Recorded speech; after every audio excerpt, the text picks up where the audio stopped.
안녕하세요. 저는 아주 기가 막힌 일을 겪고 난 뒤 한동안 사람 만나는 것이 무서워 집 밖으로도 나가지 못했던 40대 여성입니다. 자세하게 이야기를 하면 제 주위 사람들이 알아볼까 무섭지만 도무지 상식적으로 이해가 가지 않고 너무나도 놀라운 일이라 어딘가에라도 털어놓고 싶어 이렇게 사연을 올립니다. 제가 들려드릴 이야기는 몇 년 전 저에게 있었던 일이고 상상도 못할 이야기니 같이 공감해 주시면서 들어주시면 고마울 것 같습니다. 저는 평범한 가정에서 자라 평범하게 대학을 졸업하고 취직까지 무난하게 하여 남들과 다를 바 없는 평범한 하루를 살고 있었습니다. 30대가 넘어서자 저희 부모님은 제가 결혼을 하지 않는 것에 대해 걱정을 하기 시작하셨고 30대 중반부터는 매일 주말마다 선을 보러 다녔죠. 저희 남편은 선자리에서 만났고요. 처음 봤을 때는 선한 인상에 말투도 그렇고 행동도 하나하나 저를 배려해주는 모습이 의도하지 않아도 자연스럽게 나타나 이 사람이면 결혼해도 좋겠다 싶었습니다. 단 한 가지 마음에 걸리는 것은 홀어머니를 모시고 산다는 것이었죠. 아무래도 어딜 가나 고부간의 갈등에 대한 주제는 늘 불타오르지 않겠습니까? 그래서 저는 그 부분이 매우 걱정되어 이 남자와는 결혼을 하지 못하겠다 싶었습니다.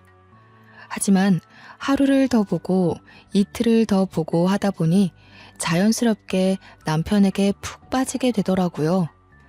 저를 배려하는 것은 늘 기본이고 저를 위한 행동을 하더라도 절대 생색내지 않는 요즘은 잘 보기 힘든 그런 친절한 남자였어요. 나에게 이 정도로 잘해주는데 결혼을 한다고 저 행동이 모조리 바뀔까 하는 생각이 자연스럽게 들었고요. 저희 부모님도 제 남편을 보고는 성품이 참 괜찮은 사람이라고 더 볼 것도 없이 결혼하라고 마음에 들어 하셨죠. 저는 시어머니를 모시고 살더라도 이 남자와 한평생을 함께 하겠다는 마음으로 결혼을 결심했습니다. 물론 친정 부모님도 처음에는 찬성하셨지만 시어머니를 모시고 살아야 한다는 부분에서는 좀 탐탁치 않아 했어요. 남편은 2배, 3배 훨씬 더 잘하고 저를 아끼고 사랑해주겠다고 부모님께 서약까지 했습니다. 그렇게 조용조용한 시어머니와 저희 부모님의 상견례가 끝나고 일사천리로 결혼까지 진행이 되었습니다. 나이가 나인지라 허례허식 없이 아주 빠르고 간략하게 결혼까지 마치게 되었고 저는 조금 두려웠던 시어머니와 합가를 하여 살게 되었습니다.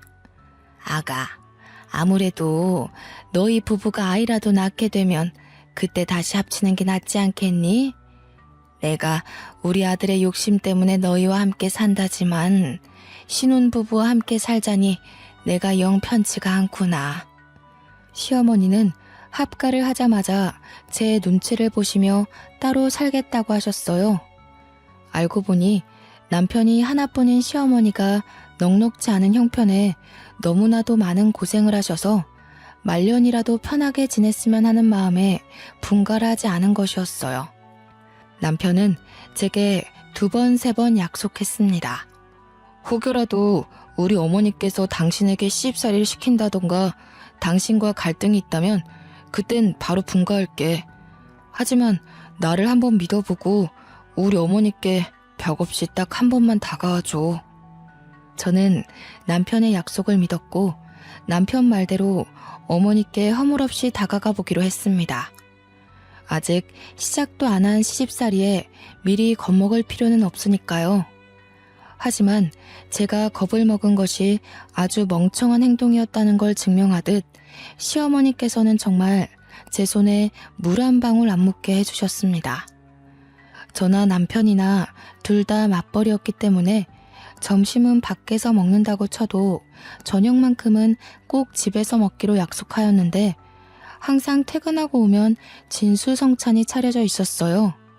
매번 이렇게 차리시는 게 힘들겠다 싶을 정도로 어머님의 손맛이 담긴 정성스러운 반찬이 어찌나 감동적이던지 식사가 끝나고 제가 뒷정리라도 할라치면 시어머니께서는 제게 버럭하셨어요. 그 귀한 손을 물을 왜 묻혀? 그렇게 쓰는 손 아니다, 아가야. 내가 아직 정정하니 집안 살림은 내가 하게 해주련? 그래도요, 어머님. 설거지 정도는 제가 할 수 있는걸요. 바깥일 하고 와서 무슨 설거지를 한다고 그래. 우리 아들이 하면 모를까. 우리 아가는 들어가서 씻고 얼른 누워 자. 내일 아침에도 출근해야 하는데, 응? 가서 쉬어, 어서. 저는 어안이 벙벙할 정도로 공주님 대접을 받았습니다. 저희 친정에서도 저를 이렇게까지 대접해주지 않았었는데 말이에요. 남편은 저에게 오히려 어머님과 같이 사는 게 불편할 수 있는데 내색 한 번 안 해주고 고맙다면서 저를 더 아끼고 사랑해 주었습니다. 저는 이 모자의 사랑과 친절 그리고 배려까지 한 몸에 받으면서 몸둘 바를 모를 정도로 행복한 하루하루를 보내고 있었어요. 저희 친정에서도 시댁 잘 만났다며 저희 집으로 시어머니 몸보신하시라고 각종 좋은 재료들을 보내주시고 시어머니는 그 재료들로 제게 사내 진미를 맛보게 해주시고요.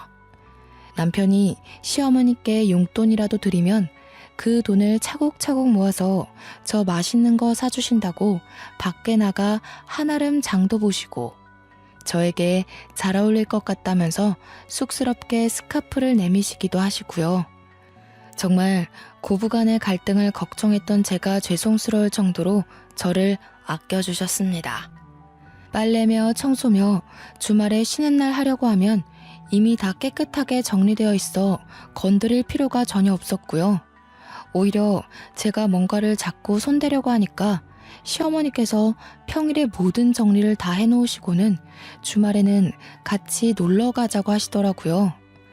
저희 부부 아니면 어머님 혼자 어디 가기가 불편하시니까 오히려 그게 낫겠다 싶어서 효도하는 마음으로 매주 주말 어머님과 함께 데이트를 했습니다.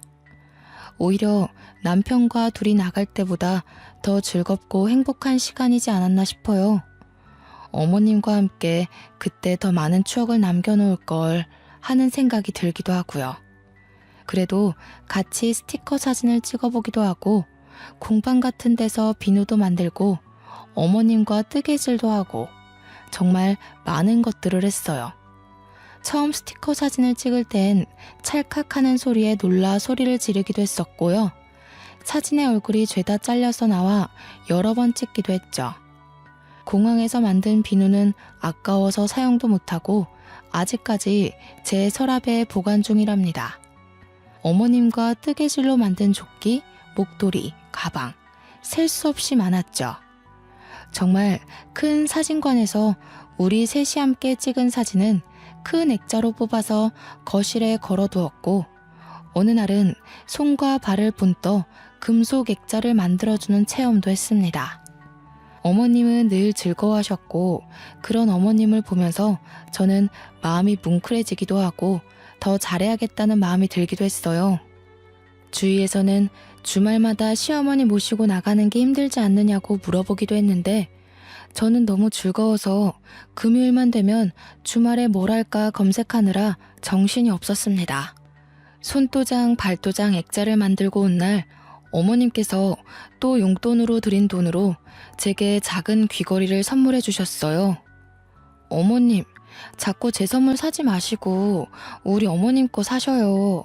맛난 거 드시고 싶으시면 말도 해주시고 가지고 싶은 거 저도 선물해 드리고 싶어요. 아가가 이렇게 나 데리고 놀러 다니는 것만으로도 충분한데 용돈 줘봐야 생활비 쓰는 건 너네 카드로 사용하고 내가 보험료 내는 거 말고 어디 돈 쓸 데가 있겠니? 어머님께 용돈을 드리면 일부는 꼬깃꼬깃 어딘가에 모아두셨다가 남편도 아닌 저를 위한 선물을 사주시곤 했는데 용돈의 대부분은 보험료 지불로 사용하고 계셨어요. 처음에는 무슨 보험이 13개나 있어서 너무 놀라 보험 사기라도 당한 건 아닌지 걱정을 하기도 했습니다. 알고 보니 어머님께서 보장 내역을 하나하나 살펴보시고 가입하신 거였어요. 내가 늘 입버릇처럼 말하지만 내가 죽으면 건물이라도 하나 상속해줘야 우리 자식들이 편한데 내가 가진 게 없어서 나 혼자의 몸으로 아들 하나 키워보니 돈이 얼마나 중요한지 뼛속까지 새겨지더라 아가야. 내가 죽어서 큰 돈이라도 남겨줘야 속이 시원하니 절대 내 보험만큼은 해지 말고 냅두거라. 시어머니의 마음이 너무나도 짠해 저는 절대 보험만큼은 건드리지 않기로 했죠.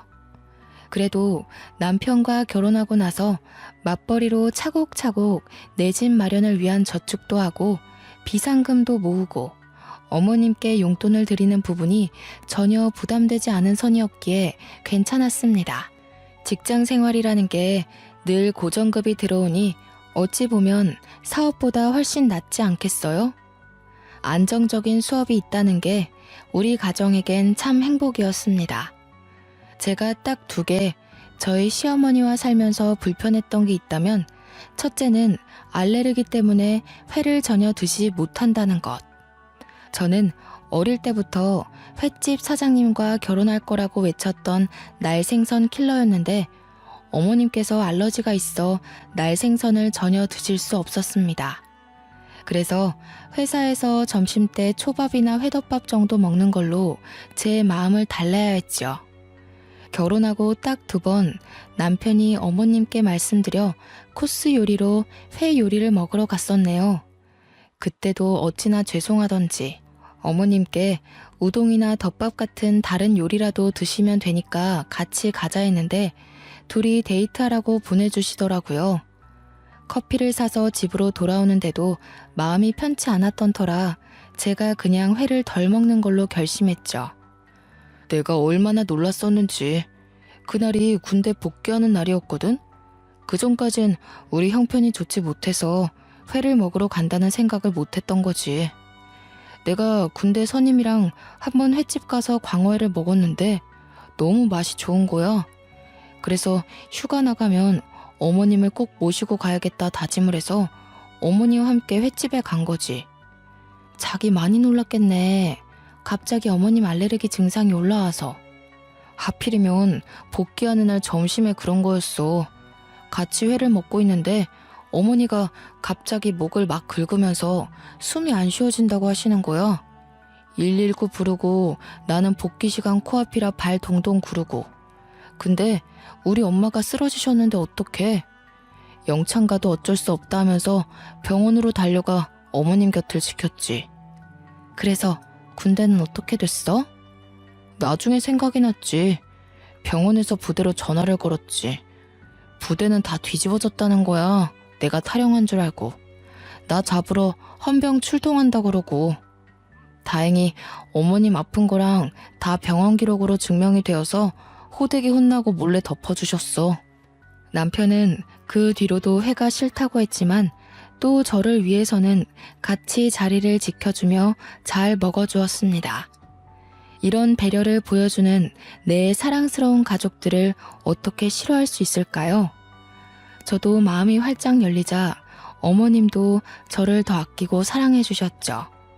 하지만 또 한 가지 어머님에겐 절대 남이 건드려서는 안 되는 것이 있었습니다. 그게 제가 불편했던 2번째 이유인데요.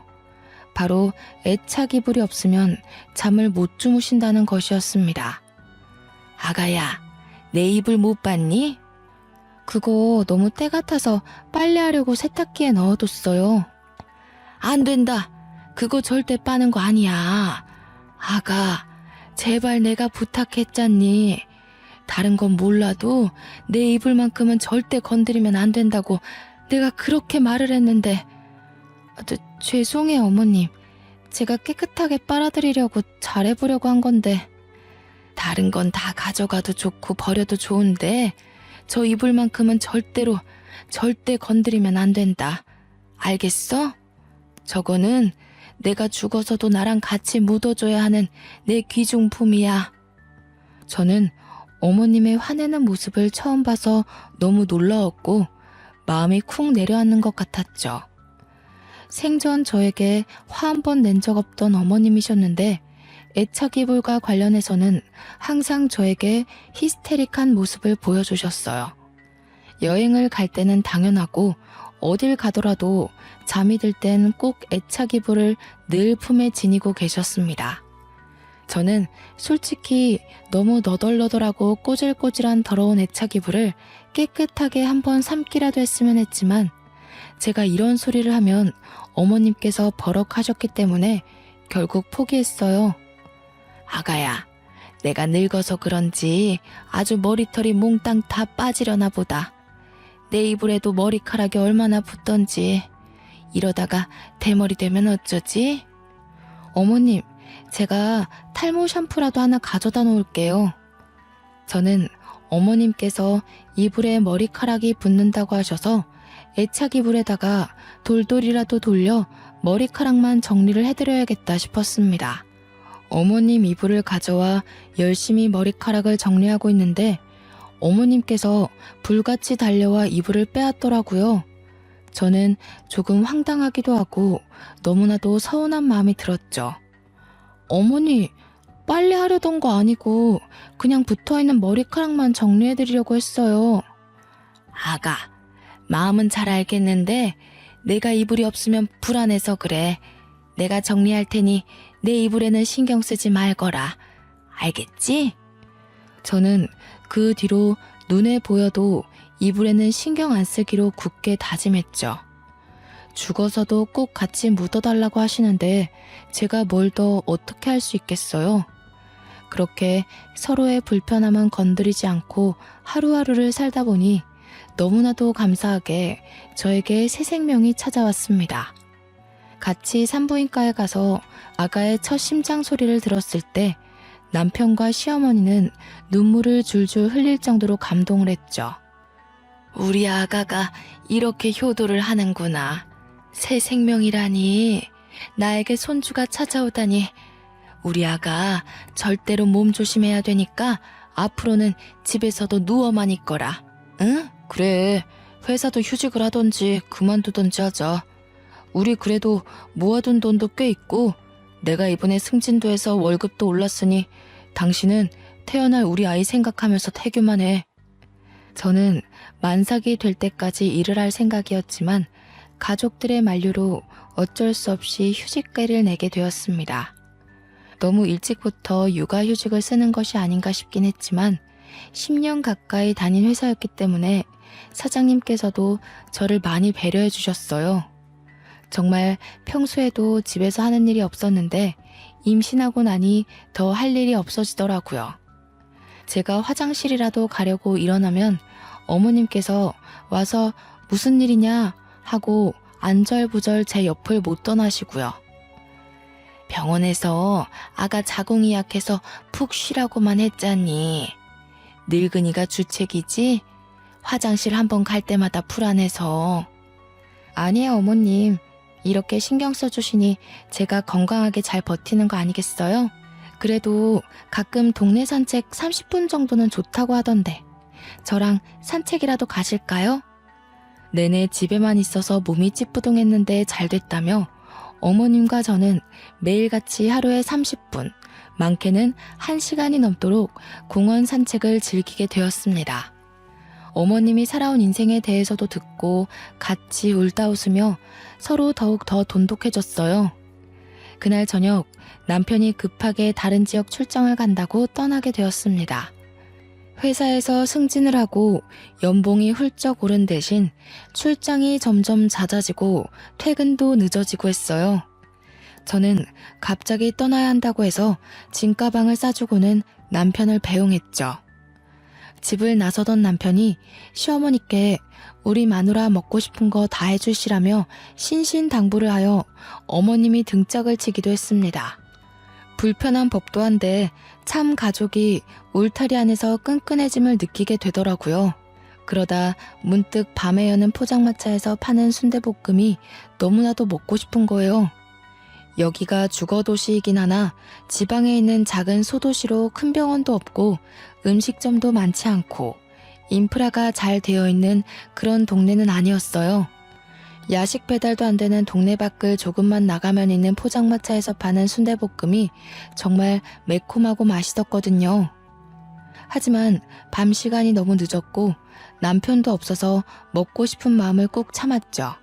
차를 타고 가면 5분 거리인데 걸어가려고 하면 구불구불 비포장도로 같이 횡단보도도 길을 건너야 해서 밤에는 위험했습니다.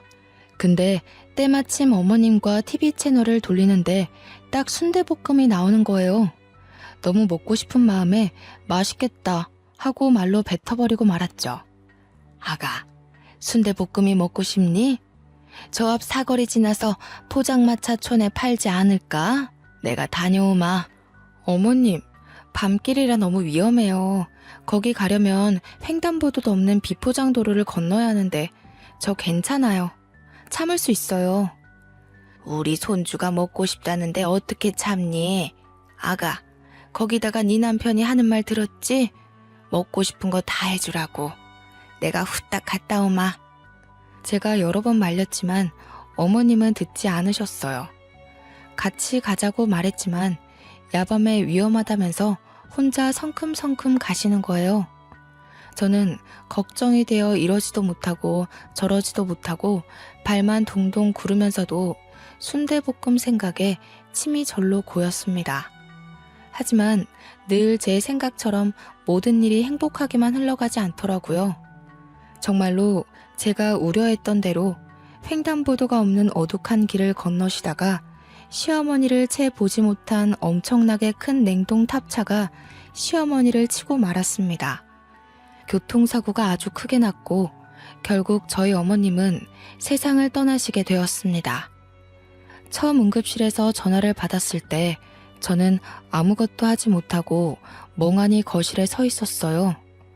눈물이 줄줄 흘러나오기 시작하면서 남편에게 전화를 걸었고 콜택시를 불러 병원으로 달려갔습니다. 처참한 모습으로 시신이 되어버린 어머님을 보면서 제 몸에 뭐가 묻는지도 모른 채 어머님을 끌어안고 엉엉 울었습니다. 출장을 나섰다가 연락을 받고 황급히 돌아온 남편은 제정신이 아닌 것처럼 보였습니다. 같이 어머님을 끌어안고 엉엉 울다가 병원 관계자들의 제지로 비켜서게 되었죠. 장례를 준비하고 염을 해야 하는데 저는 임신 중이니까 들어오지 말라고 하더라고요. 아무래도 시골 병원이다 보니 미신 같은 것도 다들 믿으시고 저는 그렇게 어머님 하시는 장면도 보지 못한 채 상복을 입고 장례를 치렀습니다. 힘들지? 임신한 몸으로 장례까지 치르려니. 들어가서 좀 쉴래? 나 때문이야. 내가 순대볶음만 먹고 싶다고 안 했어도 나 때문에 돌아가신 건데 내가 어떻게 편히 쉴 수 있겠어. 아니야. 내가 당신 꼭 먹고 싶은 거 다 해주라고 해서 이렇게 된 거야. 순대볶음 먹고 싶은 걸 어떻게 참어. 임신까지 했는데. 우리 어머님 손주 생겼다고 너무너무 잘해줄 거라고 나한테 몇 번이나 고맙다고 했는데 이렇게 가시면 내가 어떻게 보내드려.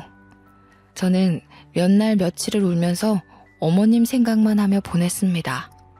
저에게 순대볶음이 식지 않을 때까지 돌아오겠다며 웃으며 떠나신 모습이 마지막이라는 사실이 정말 믿기지 않았고요.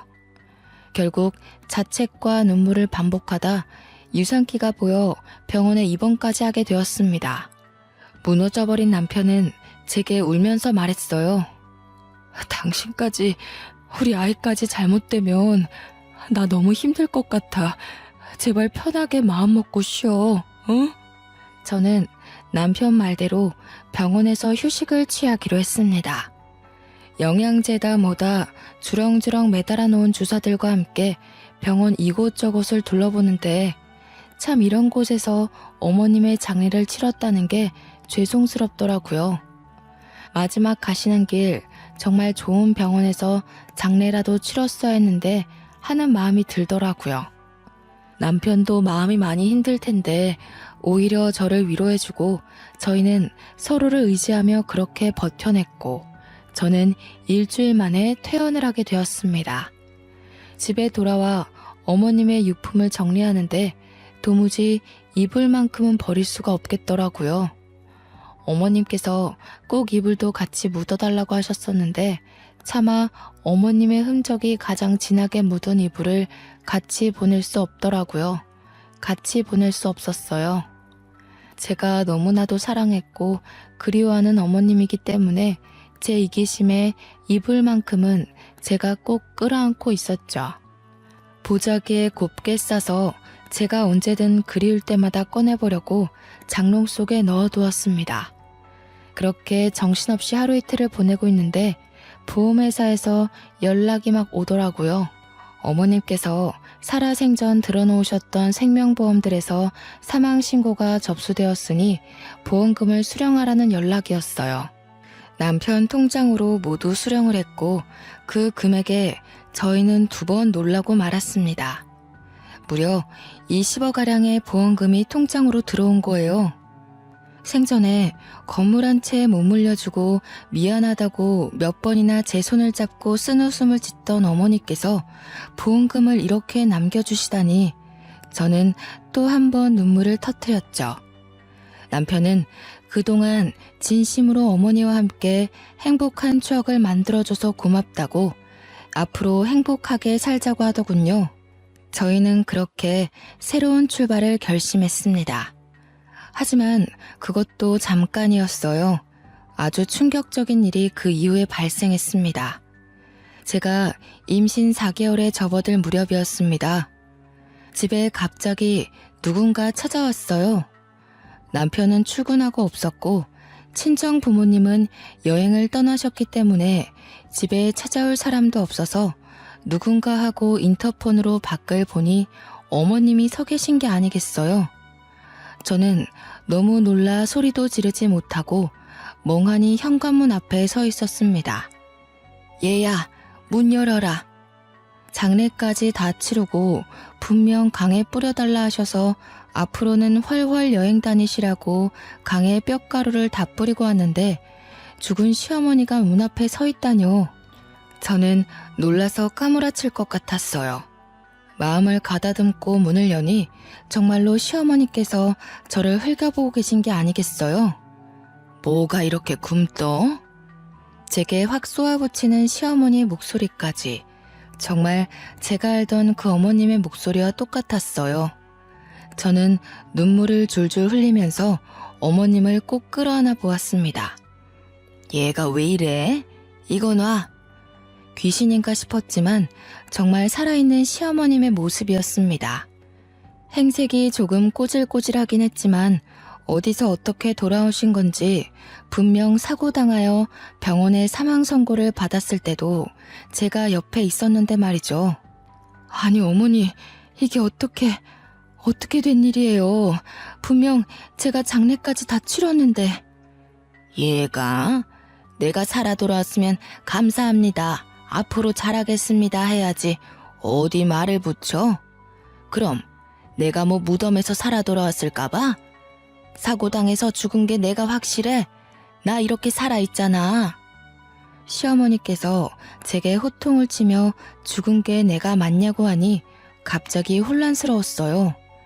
분명 제가 시체로 시어머니를 뵙긴 했지만 시신이 차에 심하게 깔려 훼손된 상태였고 저도 시어머니의 말을 들으니 제가 본 게 진짜가 맞는지 의심이 들었고요.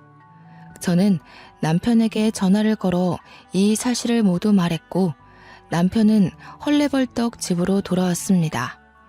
시어머니와 똑같은 얼굴, 똑같은 목소리를 듣고 남편도 오열을 했고 저희는 시어머니의 말대로 시신을 착각해서 시어머니인 줄 알고 장례를 치렀다고 생각했어요.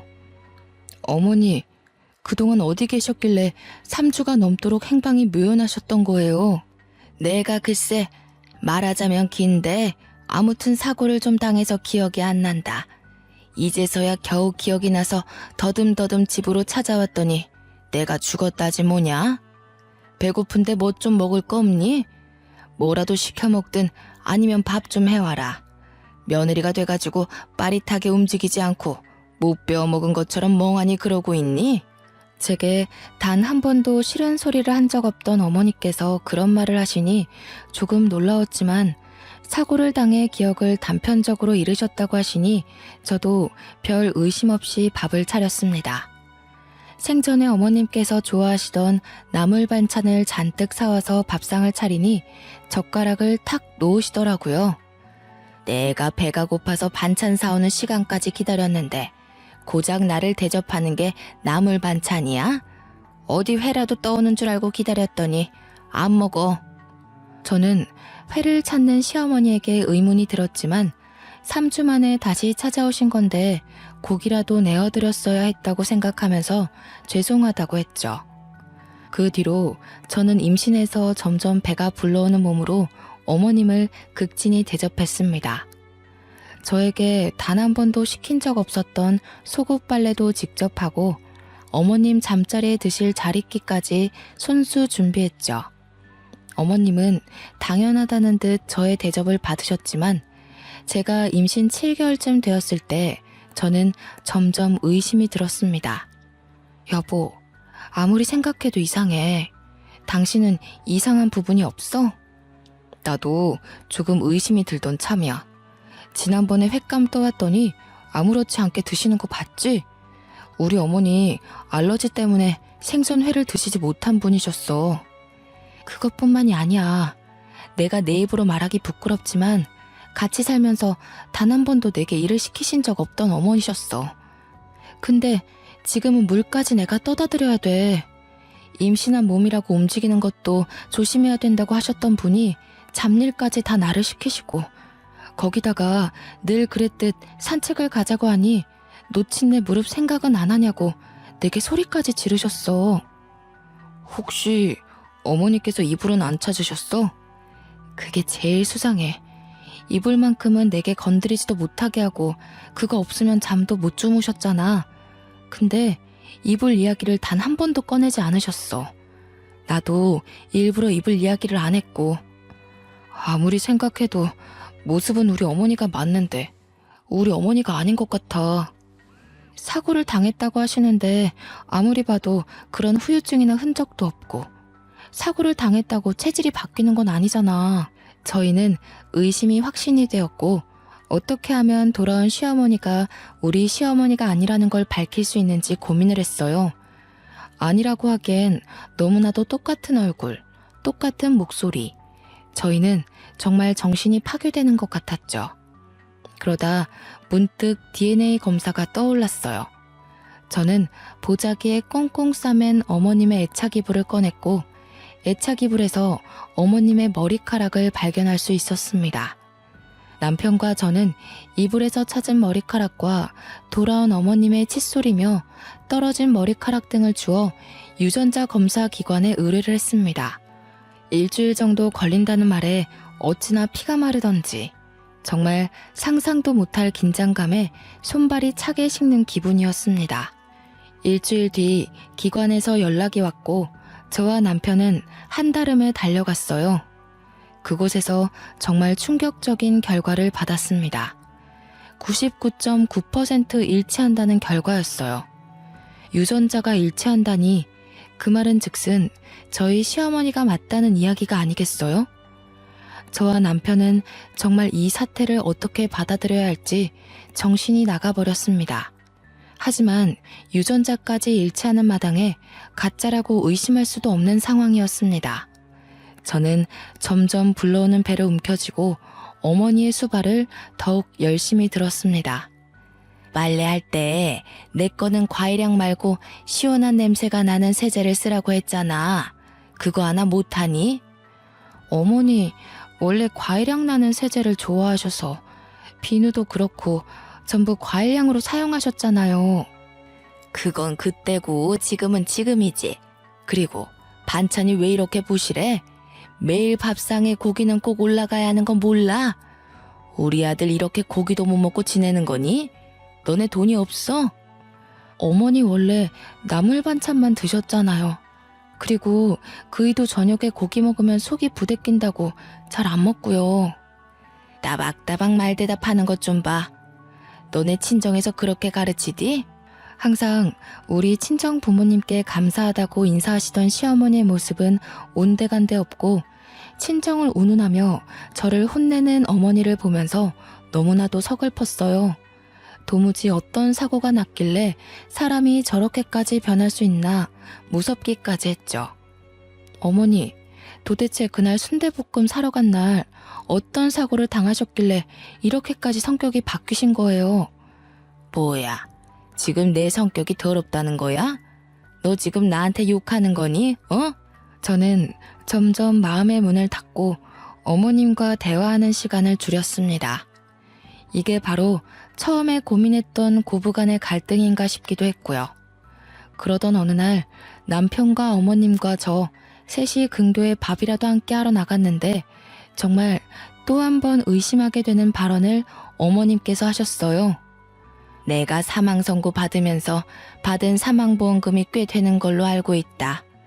내가 알아보니 대충 봐도 20억은 되는 것 같던데. 나도 노후를 좀 즐기면서 살아야지 않겠니? 언제까지 이딴 시골에서 심심하게 살 수도 없고. 보험회사에 전화해보니까 이미 지급도 다 됐다고 하던데. 그거 내 몫이기도 하니까 반은 너네 줄 테니까 반은 나한테 주렴. 상식적으로 본인의 사망보험금이 얼마 나오는지 알아볼 필요가 있을까요?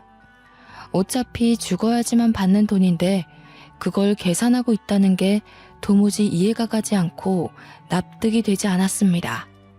남편과 저는 이건 아니다 싶었고 어떻게든 결정적인 증거를 찾아야겠다고 생각했습니다. 아무리 생각해도 성품이 곱고 천성이 아름다웠던 저희가 알던 시어머니가 아니었거든요. 그러다 문득 생각이 났습니다. 예전에 매주 주말마다 놀러 다니면서 공방에서 만들었던 손도장 액자가 말이죠. 손도장 액자가 정교한 금속으로 본떠 만든 거라 지문이 그대로 찍혀 있었어요. 저는 정리해둔 상자에서 어머님과 함께 만들었던 손도장 액자를 찾았고 죽이 되든 밥이 되든 어떻게든 해결을 하자고 결심했습니다. 남편과 상의 끝에 경찰을 부르기로 했습니다. 만약 지문까지 일치해서 우리 시어머니가 맞다면 정말 보험금의 반을 드리고 이제 분가하겠다고 우리의 삶을 찾자고 할 생각이었습니다. 지문이 일치하지 않아 남인 것이 밝혀지면 사기죄로 고소를 하자고 생각했고요. 결국 경찰을 집으로 부르고 그동안 있었던 모든 일을 경찰에게 말했습니다. 어머님께서 분명 사고를 당하셨고 저희가 영안실에서 시신 확인까지 마친 뒤 장례를 치렀습니다. 시신은 화장해서 강에 뿌린 탓에 유골로는 DNA 검사를 할 수 없어서 생전 어머님께서 남겨두신 물품에서 채취해 DNA 검사를 했고 요망한 기집애 나 몰래 DNA 검사까지 했어? 어쩐지 욕실에 칫솔이 없더라니. 그래서 뭐라 그러디? 일치한다고 했겠지. 네, 맞아요. 일치한다고 떴어요. 하지만 저희가 알던 어머님의 모습과 너무 달라 어쩔 수 없이 경찰에 신고를 하게 되었습니다. 아니, 유전자까지 일치하는 마당에 내가 너희의 가족이라는 걸 이렇게까지 부정해야겠니? 키워봐야 소용도 없다더니 은혜도 모르는 것들. 어떻게 이 늙은 노모에게 이런 짓까지 하는지. 지금 말씀하시는 걸로만 추론하자면 이분이 결국 본인들 시어머니가 맞다는 이야기 아닙니까? 그래서 지문 검사를 해보려고요. 지문까지 일치하는지 알고 싶어서요. 저는 손도장을 경찰에게 넘겼고 경찰은 이 사건 자체가 아주 의문이 남는 부분이니만큼 지문 검사를 하겠다고 했습니다. 시어머니께서는 조금 당황한 듯 싶었어요. 배은망덕하게 이렇게까지 해야겠어? 앞으로라도 잘 모시고 행복하게 살자 하면 될 것을. 경찰서로 가지 않으려고 버팅기시다가 결국 경찰에게서 협조 요청을 받자 마지못해 경찰서로 가셨고 그곳에서 지문 채취가 이루어졌습니다. 그리고 모든 사건의 전말을 알게 되었습니다. 지금 지문이 일치하지 않는 것으로 판명되고 있습니다. 자세한 건 저분을 더 조사해봐야 할 것 같으니 내일 다시 연락드리겠습니다. 지문이 일치하지 않는다는 이야기였어요. 저희는 망치로 세게 얻어맞은 것 같은 충격을 받았고 일단 집으로 돌아가라는 경찰의 말에 남편과 함께 집으로 돌아왔습니다. 다음날 경찰에게서 모든 조사가 끝났다고 연락이 왔고 저와 남편은 한달음에 경찰서로 갔습니다. 시모의 행세를 하던 시모와 똑 닮은 사람은 유치장에 갇혀 있었고 저희를 노려보면서 고래고래 소리를 지르고 욕을 했습니다. 배은망덕한 것들! 거참 조용히 하시고요. 저희가 조사를 마친 결과 저 유치장에 계신 분은 가족분들의 시어머니가 아니라 돌아가신 분의 쌍둥이 언니로 밝혀졌습니다. 쌍둥이 언니요? 저는 어머니께 단 한 번도 쌍둥이 언니가 있다는 말을 들어본 적이 없습니다. 그도 그럴 것이 쌍둥이라 태어나자마자 언니분은 친척 집으로 입양을 갔던 걸로 기록이 되어 있습니다. 일란성 쌍둥이라 유전자까지 일치했지만 쌍둥이더라도 지문은 다르게 나오거든요. 이후에 저분이 여러 번 사기를 치고 돈을 빌리고 갚지 않고 도망다니는 생활을 해서 호적도 말소가 되어 있는 상태고요. 아마 친척 집으로 입양을 갔기에 가족관계 증명서에도 따로 기록된 부분이 없었을 겁니다. 그럼 저희 시어머니가 아니라 시어머니 언니고 시어머니 행세를 하여 금품을 갈취하려고 했다는 건가요? 네, 맞습니다. 어떻게 보험금을 노리고 들어온 것으로 보여지고요. 이미 전과가 여러 개 있어서 실형을 면하긴 어려울 것 같습니다. 명의 도용 부분도 그렇고 금품을 갈취하려고 했던 증거도 발견되었습니다. 결국 시어머니 행세를 하던 시어머니의 쌍둥이 언니는 그렇게 허무하게 구치소에 수감이 되어 재판을 기다리게 되었습니다. 집으로 돌아와 짜릿해오는 배를 붙잡고 저는 어머님의 애착 이불을 끌어안고 엉엉 울었습니다. 돌아가셔서까지 이렇게 고통을 받아야 하나 싶어 너무나도 안쓰럽고 측은했어요. 이불을 감싸 안고 엉엉 우는데 미처 몰랐던 가장자리 한 구석에서 딱딱한 뭔가가 느껴졌습니다. 저는 남편에게 가위를 가져오라 하여 그 모서리 부분을 도려냈습니다. 그곳에는 어머님의 인감도장과 통장, 그리고 꾸깃꾸깃 접혀있는 현금 뭉치들이 나왔어요.